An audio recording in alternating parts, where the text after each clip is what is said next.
Hey y'all, hey.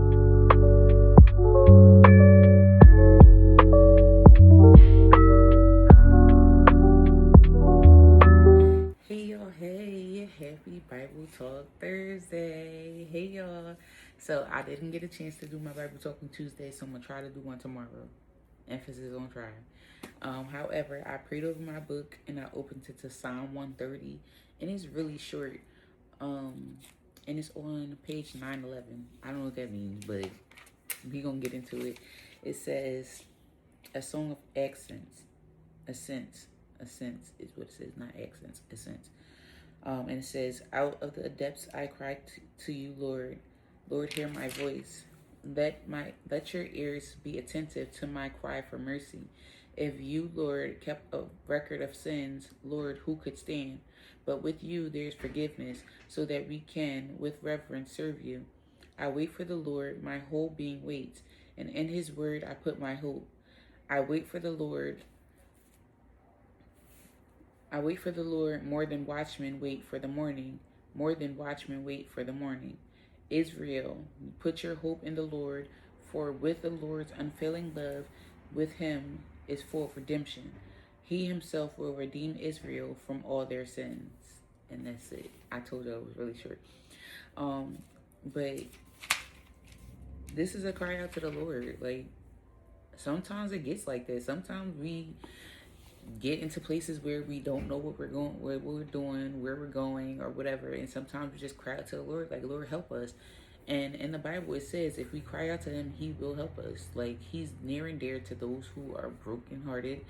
And it's just amazing that I opened up to this because things in my life, like, I've been like just going, just going, just going, just going. And I'm trying to find rest in that because rest is also important. We're so used to being on go or just keep going straight and just doing whatever we're doing. And sometimes we think it's because the Lord is telling us that, and sometimes it's not. Sometimes he's just literally telling us, like, I need you to do this. But then on the way to do that, we doing 15 other things that we weren't even supposed to be doing, which feels like it's making the road longer. So I don't know who's listening, but make sure y'all rest because rest is so important. But the the second thing that stuck out was verse 5 where it says, I wait for the Lord, my whole being waits, and in his word I put my hope. And while we're waiting, we get discouraged. It's no way you're not going to get discouraged because we don't know how long we have to wait. Sometimes the Lord does it instantly. Sometimes he makes us wait. And in that waiting season, that's where we're learning more about him. We're learning more about ourselves and breaking those generational curses. And we're also breaking off those things that are in our generations that we just don't need no more. Like, how, you know how sometimes, like, something that your grandma did, your mom did, and then now you do. But the Lord is like, I don't want you to keep repeating that pattern. That's what's keeping y'all in bondage. So just leave that alone and walk with me. Read my words so you know how to behave, so you know how to maneuver around this earth, and just follow him. So like me, I've been trying to like read more of his word. And it's crazy because so I get along with kids, right? For the most part, I get along with kids. But me and my daughter, we be bumping heads, and I just be like, I don't understand. Like, she don't listen. I just don't understand, and I don't like a child that does not listen. And yesterday, while I was getting ready for cheer practice, and I was just sitting there, and I'm like, Lord, is it you trying to teach me? Um, I'm sorry, my brain just went blank. But I was in the shower and I was just sitting there and I'm like, I don't understand why when people don't listen to me, I don't like it. And that's a form of control. I didn't know that, but that's a form of control. You don't like when people listen, so you try to make them listen. No, the Lord is like, I'm not trying to get you to make them listen. My thing is, I want to see what your response is when they don't listen. And typically, when people don't listen to me, I start to yell. I always say I don't want to be a yelling parent. I don't want to be a yelling person. And so like now I'm stepping into this season where I'm trying not to yell when people don't listen to me. And that's hard because sometimes people be wanting you to yell because that's the only way they're going to listen. But people need to realize like they have to come out of that. That is toxic. Like is no reason why someone should have to yell at you for you to do something. Like, that don't make no sense to me. It never made sense to me. But that's just how some people are programmed. And instead of me like going back and forth and yelling and all that stuff, I'm trying to figure out another way that can help me get to people without me having to yell, especially people that don't listen. Because sometimes my daughter, she'll do something and I'll be like, Kai, don't do that. And she won't listen to me. But then the moment I'm yelling, now she want to listen. But then she also gets upset. And I'm like, you don't listen to me when I'm talking regular. But now that I'm yelling, you listen, but you're also crying because now your feelings are hurt. But when I was talking to you regularly, it drives me nuts, y'all. But that just made me think like I need to be in my Bible more, because the more I read and the more wisdom I get from the Bible and from the wise counsel that I talk to, like, I don't have to worry about any of those other things. So it's just crazy how the Lord be working. And I just was like, is that what you're trying to do? You're trying to see how I'm going to respond? And like I said, I don't want to be a yelling person. There's no reason for me to have to yell.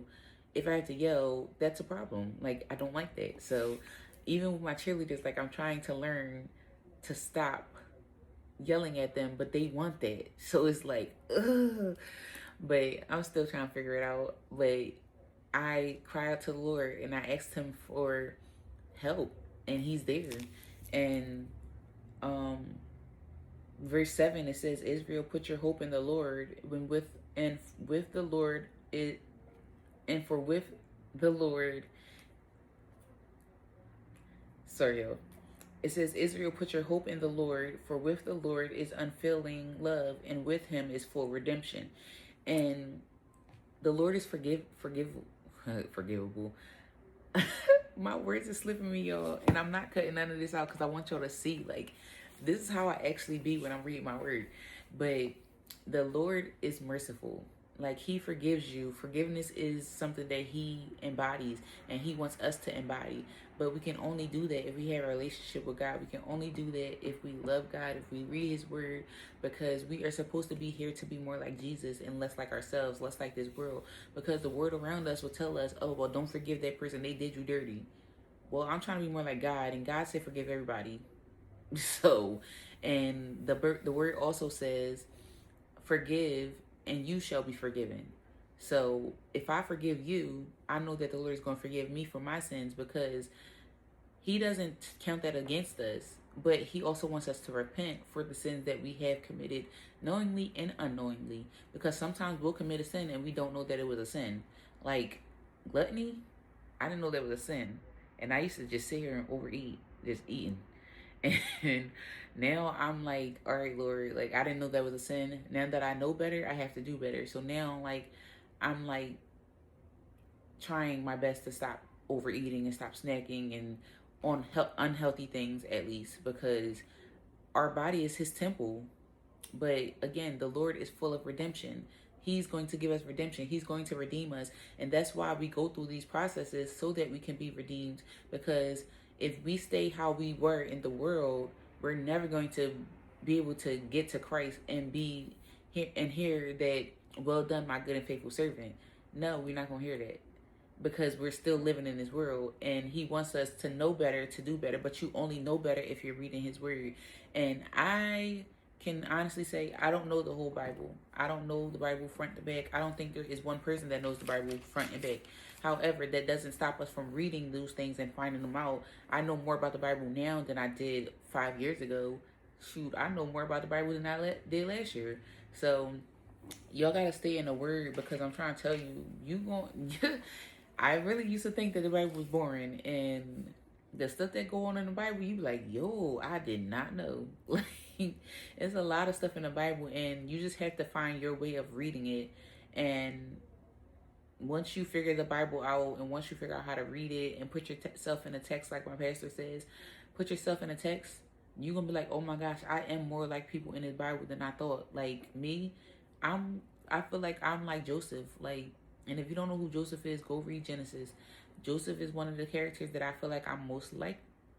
And I just know that because the Lord did it for Joseph, he's going to do it for me. and that's my redemption. And one day I'm gonna sit back and I'm gonna just be looking, and I'm like, yo, like this is my life now, like, and I can't wait. But right now I'm in a waiting season. I'm learning more about myself, trying to clear up credit, debt, all of those things, and just trying to become a better person, so that way whenever I do get all of the dreams that I know the Lord promised me, I know that I'll be better then than I am now. So I don't know who needs to hear this, but keep trying. Don't give up. The Lord is working for you. He's working with you. He's working on you. All of those things. And I just hope that y'all have a great Thursday. And I will see y'all maybe tomorrow. Bye.